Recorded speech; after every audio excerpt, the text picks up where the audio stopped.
साथ है। जब तक इनका प्यार आशीर्वाद मेरे साथ है, मैं कहीं नहीं जाने वाला। जब तक कुदरत ने मुझे जिंदगी दी है, मैं जिंदा दिल से जीऊंगा, शेर की तरह जीऊंगा, आपके बीच रहूंगा। दूसरी बात, मैं यहाँ इसलिए भी आया, अरे भाई यार देख रहे आपको वचन दिया कि मैं बना रहे हैं यार वीडियो, तुम देख भी आए, तुम देखो ना बस और मैं ये बताने के लिए भी आया हूँ कि मेरा दिया हुआ हर एक वचन, उसको अगर मुझे अपनी जान की कीमत चुका के भी निभाना पड़ा, मैं उसको निभाऊंगा। और जो वचन मैं आपको दूंगा उसको मैं पूरा करूंगा। अगर मुझे जान की बाजी में लगानी पड़ी, उसके लिए भी मैं तैयार रहूंगा। ये बताने के लिए मैं यहाँ हूँ। और हमारे नेताओं को भी सुननी चाहिए कि जब आप संघर्ष के पथ पे हो, कर्तव्य के पथ पे हो, अगर कोई बहुत ही ज्यादा मुसीबत आ जाए तो आप लक्ष्य से भटक जाओ, आप समय से ना पहुंचो, वरना आप समय से पहुंचो और मिशन के रास्ते में कोई कठिनाई आ जाए, जब तक आपके महापुरुषों का सपना पूरा ना हो तब तक रुको ना, अड़िग रहो। जैसे मैं आज अड़िग खड़ा हूं, ऐसे आप भी अड़िग रहो, क्योंकि ये परिवर्तन का आंदोलन है, एक दिन में पूरा नहीं होगा। हजारों लोगों की कुर्बानियां होगी। गुलामी की बेड़ियां एक दिन में नहीं करती है। मैं ये बताने के लिए भरतपुर में हूँ, इस एकता के बीच में, कि अगर गुलामी की बेड़ियां काटती है तो कुर्बानी देने के लिए तैयार रहो। क्योंकि जिस कौम में कुर्बानी के बकरे तैयार नहीं होते, वो कौम कभी आजादी प्राप्त नहीं करती है। इतिहास गवाह है। अगर हमारे खून से क्रांति आए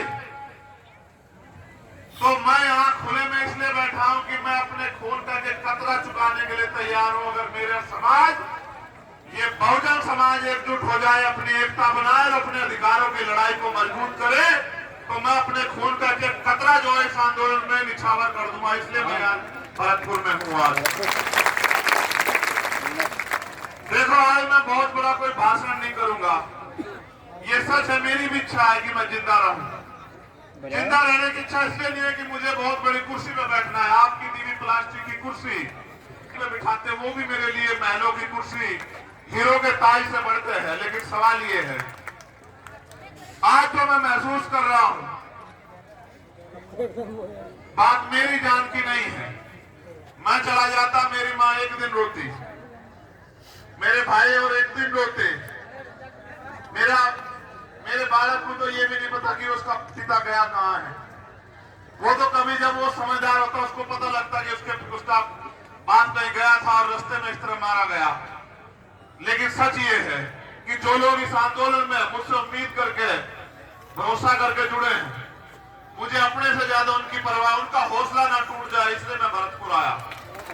उनको ये ना लग रहा है कि भाई जिन्होंने अधिकार छीनने पे, जो कुर्सी पे बने बैठे हैं, अगर आप उनसे अधिकार लेने का काम करोगे, सत्ता छीनने का काम करोगे, तो गोली भी चलेगी, मुकदमे भी होंगे, जेल भी जाना पड़ेगा, और भी मुसीबत आएगी, इनका सामना भी करना पड़ेगा। और आज मुझे बड़ी खुशी है कि आज मेरे पे ऐसे बहुत सारे कंधे हैं कि अगर चंद्रशेखर चला भी गया तो ये आंदोलन रुकने वाला नहीं है। इतना भी मुझे भरोसा है पूरा।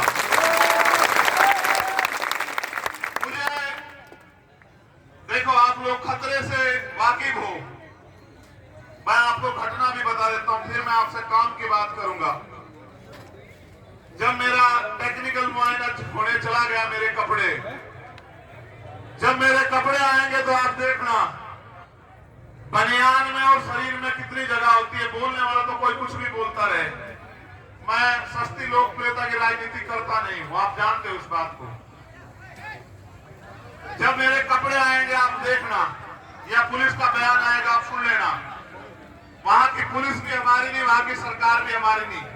मैं अपने साथियों को भी बता दूं कि जितनी जगह बनियान में और शरीर में होती है, उसमें को 3 छेद है, 3 गोली गई है वहां को, मगर एक लगी, वो भी इसलिए लगी क्योंकि उनकी इच्छा भी मजबूत थी, लेकिन वो बची इसलिए क्योंकि आपका प्यार ज्यादा ताकतवर था।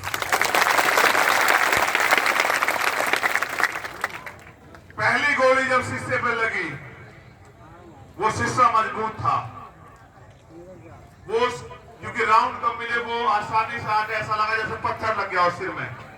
मैंने अपने साथियों से कहा कि भाई शायद किसने पटाखा छुपाया, किसका टायर पट गया। मैंने कहा पत्थर आगे लगी दिखे। लेकिन जब दूसरी गोली लगी तब मुझे एहसास हुआ। तब मैंने मनीष से कहा भाई, मैंने कहा गिर गया, गोली चल रही है। मैंने कहा गोली चल रही है, गोली लगी है।